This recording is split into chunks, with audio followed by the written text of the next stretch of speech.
Mangwanani Mwalelepo Class Vanave Africa, and a special good morning to Namibians as the Brave Warriors have qualified for the group of 16 for the first time ever. This is a historic AFCON tournament for the team. Their first win, their first qualification to the next stage as they seek to face Angola. The nation is proud of you. Africa is proud of you. Good morning, Anna. Good morning. How are you? The spirit, the energy is up there, and I am so excited. Halala Namibia. Halala. Now, in today's broadcast, the tension between Burundi and Rwanda increases, and then conjunctivitis outbreak hits coastal Kenya, and Turkey approves Sweden's NATO membership bid after 20-month delay. You can follow all our programs on our website, which is called oneup2.com, on DSTV 285 or GoTV 25 in Namibia. Later on in the show, Miss Talent Gore is here to give us the stories that are trending in Zimbabwe. We'll be right back shortly.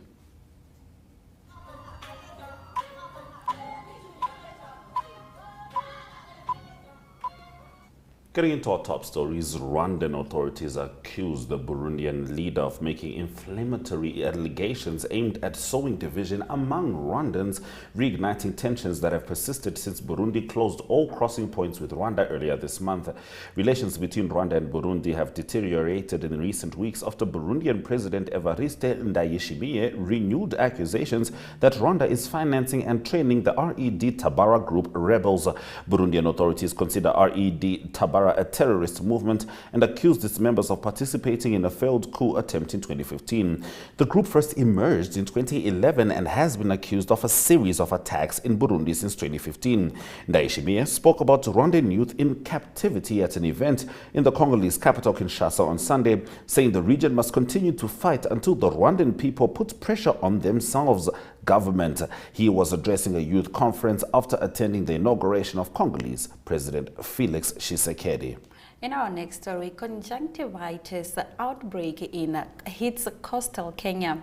Health authorities in coastal Kenya are investigating the outbreak of a viral eye infection in the region. The conjunctivitis cases have mostly been reported in counties of Mombasa and Kilifi, according to the local media. Residents have been advised to observe hygiene practices such as hand washing, avoid sharing personal items, and refrain from touching their eye. Last week, health authorities in Tanzania issued an alert after recording 869 cases for the disease in a month, mostly in commercial city of Dar es Salaam. Conjunctivitis, also known as red eye disease, is the inflammation of a membrane that protects the eyes. Now, Turkey's parliament ratified Sweden's NATO membership bid on Tuesday, clearing the biggest remaining hurdle to expanding the Western military alliance after 20 months delay. Turkey's General Assembly, where President Tayyip Erdogan's ruling alliance holds a majority, voted 287 to 55 to approve the application that Sweden first made in 2022 to bolster its security in response to Russia's full-scale invasion of Ukraine. All NATO members need to approve applications from countries seeking to join the alliance. When Sweden and Finland asked to join in 2022, Turkey raised objections over what it said was the two countries' protection of groups it deems terrorists.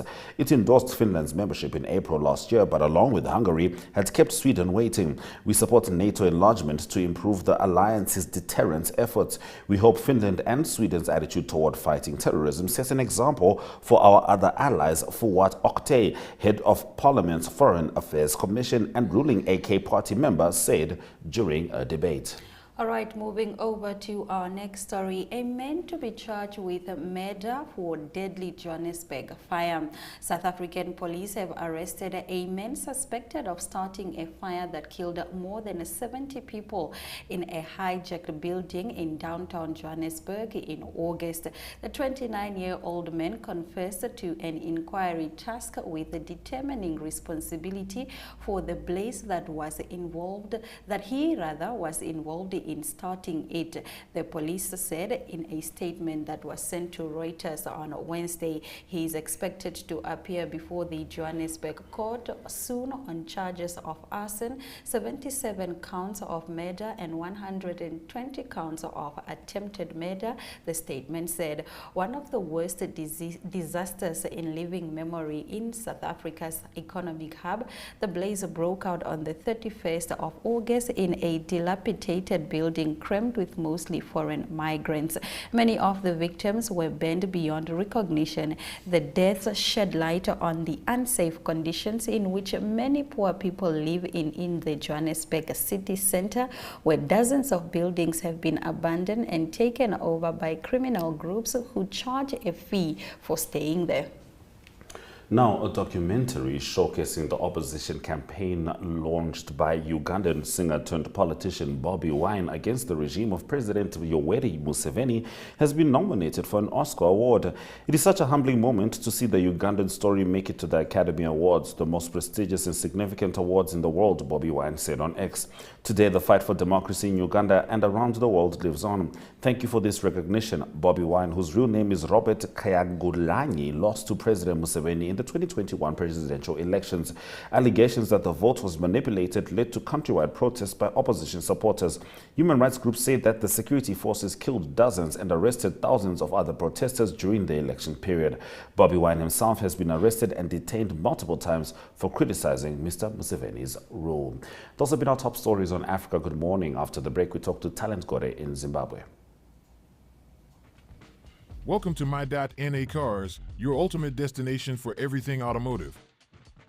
I am your host, Diana Master. Teamwork makes the dream work, right? Discover the latest models, innovative technologies, and expert insights from our passionate hosts. Learn essential maintenance tips and get exclusive behind-the-scenes access to the automotive industry. Don't miss My.NA Cars on NTV every Thursday at 2100 hours. Tune in and ignite your passion for automobiles.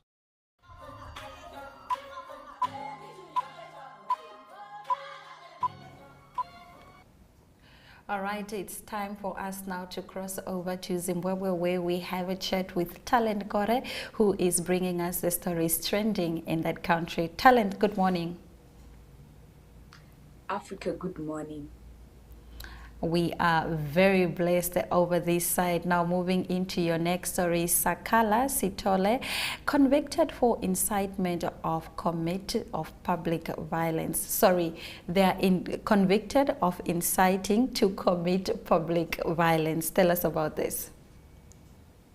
Yes, a former Zengeza member of parliament, who's also a member of the opposition party, Citizens Coalition for Change, Job Seeker, Stoli, the MP for Chituza North, were convicted of incitement to commit Talent, public violence. are you there? Can you hear us? Yes, I can hear you. Please continue. Can you hear me?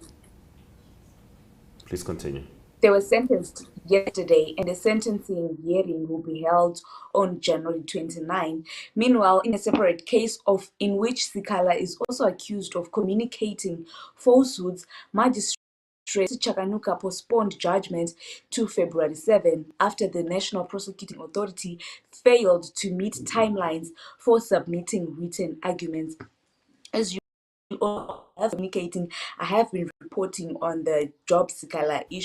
He has been in prison for 17 months and he was not sentenced and there was no trial. So the trial started recently and now he has been convicted. So the sentencing will be held on January 29.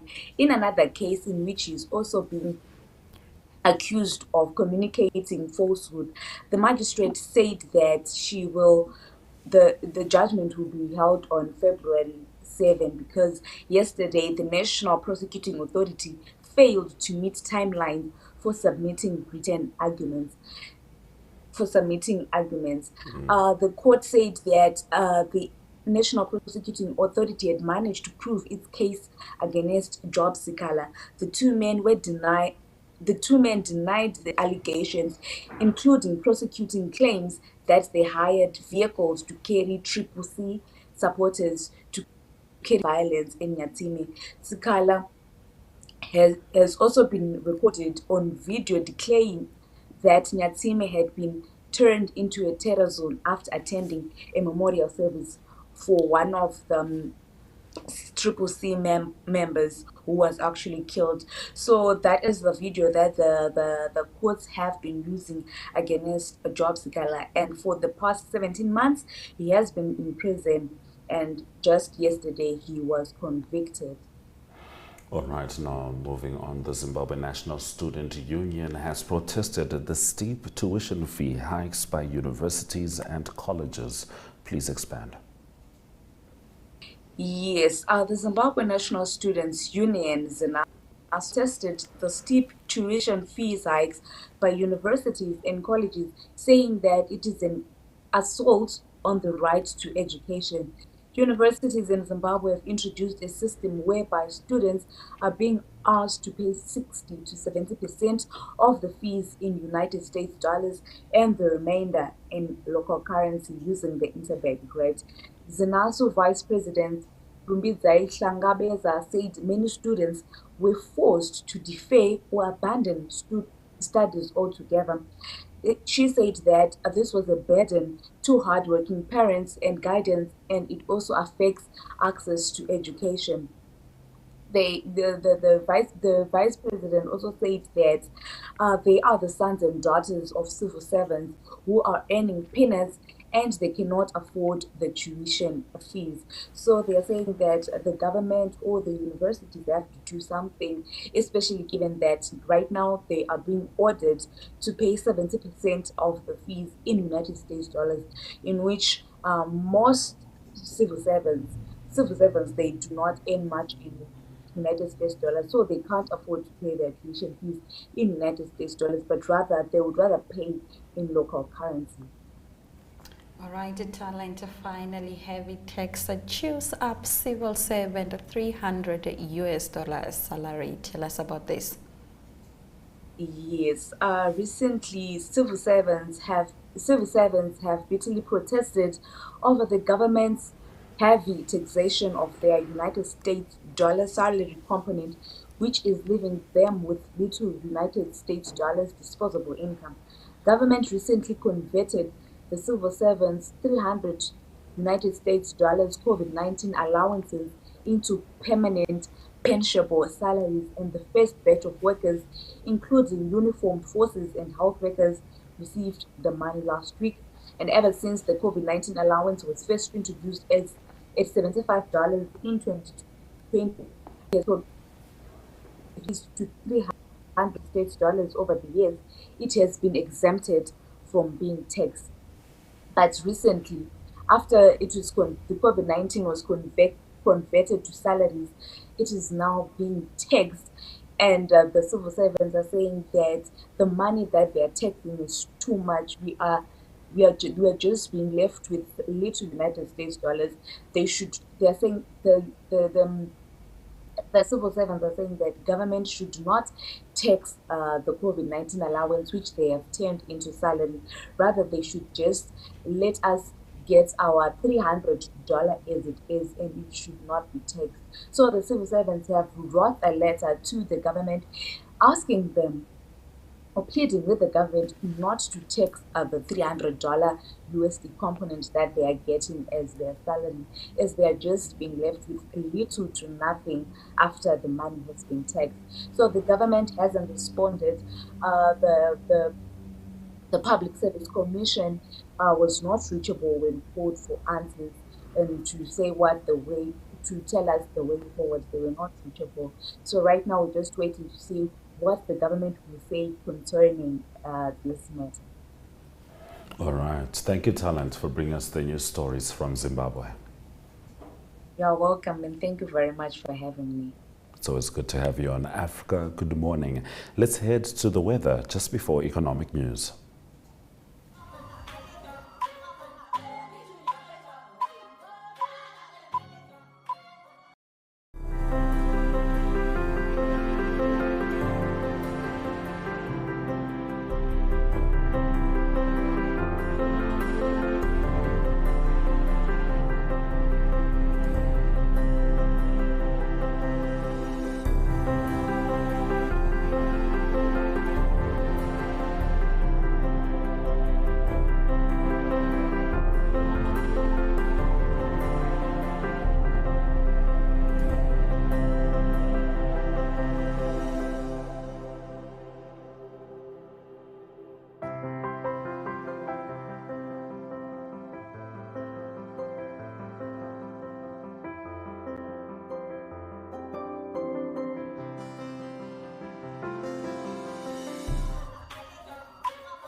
Starting our economic news, Uganda's government is negotiating with an investment company led by a member of Dubai's royal family to develop a $4 billion oil refinery. The United Arab Emirates Alpha MBM Investments LLC was chosen by Uganda from 5 companies that submitted bids for the project, Energy and Mineral Development Minister Ruth Nankabirwa told the BBC Newsday program. The two parties are expected to reach a deal within 3 months. We hope they are not going to spend a lot of time looking for money, because they indicated that it will be possible to get the money and the technology that we need, that will be able to help us get our crude oil refined, taking care of the environmental requirements, Ms. Nankabirwa said. In our next story, the German government will provide 90 million euros to finance coastal protection projects, green infrastructure, and economic and social development within the scope of the partnership with Mozambique. The German ambassador in Maputo announced on Tuesday, "We have guaranteed around 90 million euros, and a large part of this intervention is from our bilateral cooperation," explained Ambassador Ronald Monique, speaking to journalists during his visit to Beira, the capital of Sofala province in the center of the country. He added that one of the properties in this package made available by the German government to Mozambique is Beira, with around 45 million euros, which will be allocated in the part to the construction of the coastal protection wall. The financing of the second phase of the rehabilitation of the green infrastructure and social projects in local communities. All right, let's head over to the economic indicators just before the sport.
You know, I was born in a special year, and I don't know if you know this. I was born in 1990, along with Namibia, because, you know, great things must move together, along with Namibia's independence. So this year, for Namibia and myself, it's our Jesus year. We are 33. You know what I mean? Special things are happening, such as Namibia qualifying to the round of 16 at AFCON for the first time. That was after drawing with Mali. Mali, considered a very strong African football team for eons, but Namibia pulled their socks up after South Africa's defeat and said, "We are still going." Zambia, unfortunately, will be going home after the loss to Morocco. They had drawn their last 2 games against Tanzania and Congo. Against Tanzania, they had 10 men and a red card. They should have taken that one, but unfortunately, the 2012 champions are out. Tanzania and DR Congo shared the spoils. Both teams are out of the tournament. Actually, Tanzania is out. DR Congo is still very much in. South Africa and Tunisia, both teams are in. 0-0 was the score. And we're looking at Tuesday's games here. Angola got the best of Burkina Faso. Mauritania got the best of Algeria. For the Namibians watching this, Namibia will be facing Angola on Saturday at 5 p.m. Let's get the rest of the sports stories from Ari. Good day everyone, time for international sports news and starting off with tennis news first. Australian Open, and it is semi-finals time, still a few quarter-final games being played. Also, it is week 2, the finals will be over the weekend. On the women's side of the draw, there's a big semi-final, that is number 2 and number 4 seed that will play. It is Aryna Sabalenka, and she will play against Coco Gauff. Aryna Sabalenka number 2 seed, Coco Gauff number 4 seed, and that is in the semi-final of the tournament for a place in the final. And it is Aryna Sabalenka that is the defending champion and also in good form. And also a great performance by Diana Yastremska. She is from the Ukraine. She's 24 years old and a qualifier into the tournament, but she's through to the semi-final after beating Linda Noskova by 6-3 and 6-4. She's trying to win in the semi-final, will put her into the final, and the last time that happened with the qualifier was Emma Raducanu when she won the US Open in 2021. In the men's side of the draw, it is Daniil Medvedev. He's number 3 seed, and he beat Hubert Hurkacz. He's the number 9 seed in 5 sets. It was 6-4 in the 5th set, and he's also into the semi-final. That is Daniil Medvedev. The other semi-final will be played between Novak Djokovic, the number 1 seed, and Jannik Sinner. And it is Novak Djokovic that's a defending champion, and he's also won 24 Grand Slams, and he's won 10 Australian Open titles. And moving on to cricket news, it is India that will host England in a 5-test series, and the first one will start on Thursday, the first test in Hyderabad. And it is England that announced they will play 3 spinners in the test and only 1 seam bowler. Only Mark Wood will be in the team as a seam bowler, and it is 3 spinners, Tom Hartley making his debut, then also Jack Leach and Rian Ahmed that will play in the first test. Ben Stokes is the captain. He's also playing, but he's still battling with the knee injury and will only bat in the game.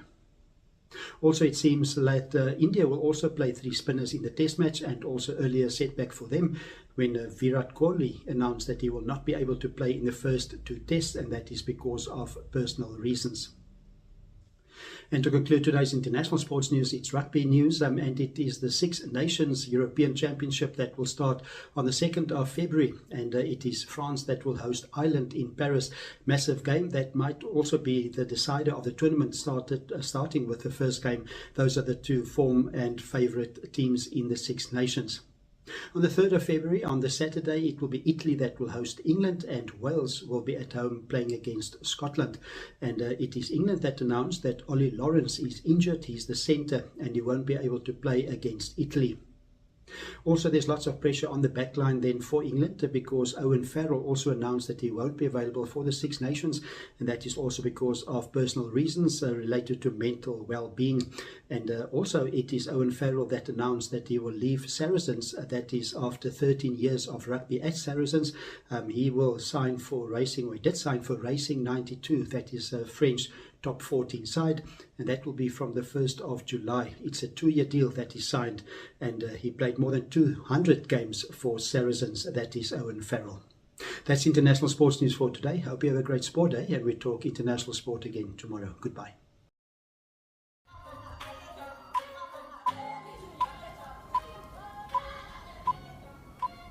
Thank you for staying with Africa Good Morning throughout the broadcast. Let's have a look at the highlights. Tensions between Burundi and Rwanda increase.